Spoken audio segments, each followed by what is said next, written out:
The law of sowing and reaping, this kind of goes hand in hand with the previous law that we just studied about, the law of cause and effect.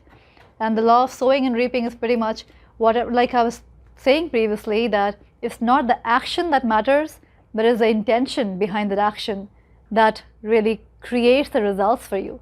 Because so many times we hear all these diets, people try different diets, and some people get these amazing results with a diet, and somebody else tries the exact same diet to the T, and they don't really get much results at all. And why is that? Often it is because of the intention or the energy that goes behind creating that action.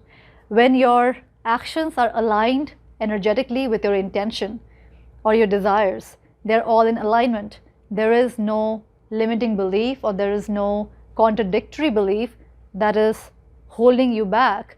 Then your actions create the results that you actually desire.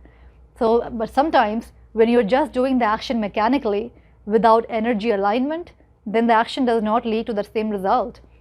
And it happens not just for weight loss, but pretty much even for business success or career success, or even in college or school, whatever it is that you're trying to achieve. When you are doing something without the energy alignment to back it up, then you might be working very hard as the person sitting right next to you, and yet that person is getting results and you are not. And sometimes you feel, oh, the teacher is biased, the teacher is being more favorable towards him or her, or the employer is biased, they're favoring that person for the promotion and not me.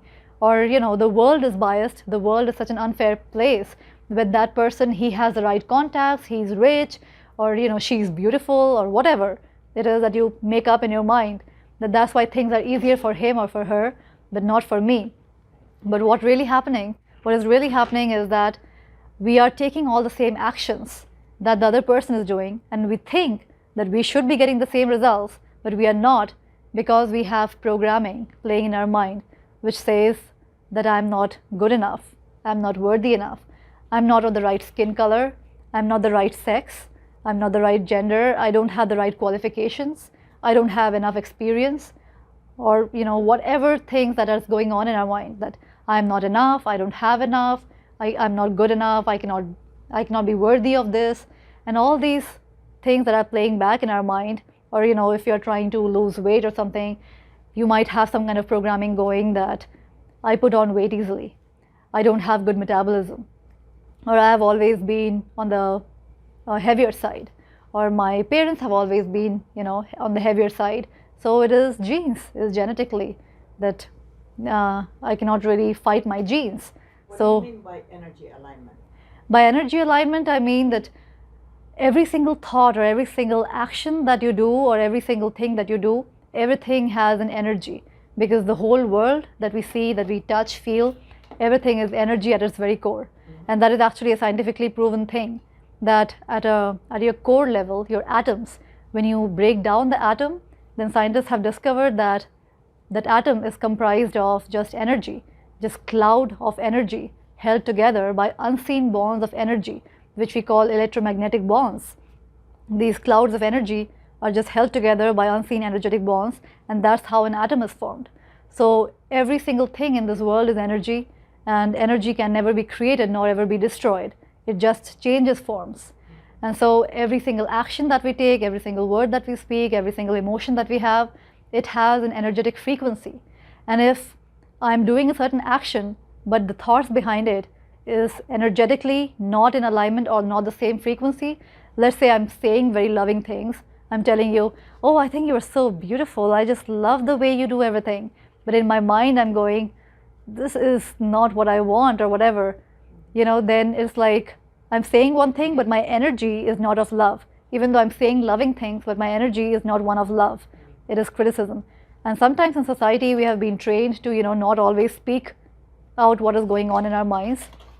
So often, It can be dangerous. yeah, it could be dangerous. Yeah. And so when that happens, we kind of do that in our life too. We do the same actions that some expert taught us. Okay, wake up in the morning, meditate for 30 minutes, then go for a run for 1 hour, eat this food, don't eat that food, follow this diet, don't follow that diet, eat these supplements, don't eat those supplements. And we do all these actions mechanically, but if the energy is not aligned, and by that I mean if your thoughts and your emotions are not in alignment with your final objective, with your goal, if your thoughts and emotions are saying that, oh, this is too hard, I don't know how long I can be doing this, or I have always been fat, or my parents have always been fat, I have genetically inherited this, it's going to be really hard for me, I don't even have good metabolism. And then you are doing all these exercises, you are eating right, you are working out, you're meditating, you're doing everything that the guru taught you to do, but then your thoughts are going internally that this is going to be hard for me because I have never been skinny. You know, my parents have always been big, and you know, whatever it is that is going on. And same with money too. Like, you know, it's going to be hard for me because I have never been wealthy. So I have to work really hard for this. Things are not going to come very easily to me because I'm not the right sex, I'm a woman, this is a man's world. And you know, men get paid more, women get paid less, or whatever it is, you know, whatever things are going on in your mind. So when if we really want to achieve a goal, but the energy is not cooperating, Yeah. how do we integrate? By changing your own thoughts, because your thoughts are completely under your control. Even though sometimes we feel that somebody is planting thoughts in our head, but actually that's not really happening. Our thoughts are completely under our own control. So when you change your thoughts, you change your emotions, because emotions are the direct result of your thoughts.